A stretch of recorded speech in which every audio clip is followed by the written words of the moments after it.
Here's a video to show you how to replace a bad ignition switch on a 2009 Focus SE. Starting at 2008 and up.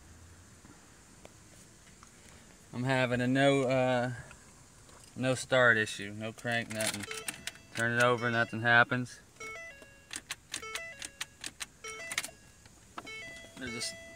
That's the switch right there. Watch now, if I press this and I turn the key, it's gonna start. Put you down for a minute.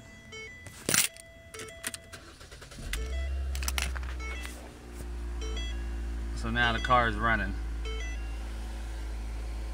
By pressing that switch up, you know that the ignition switch is bad if the car starts.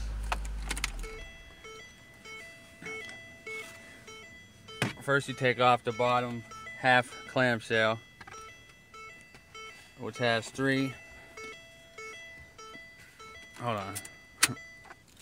6mm bolts. Pull that off. Pop the top one off.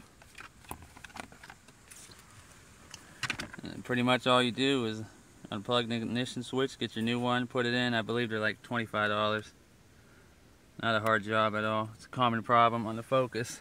Try this before you try anything else. Alright, hope I helped out.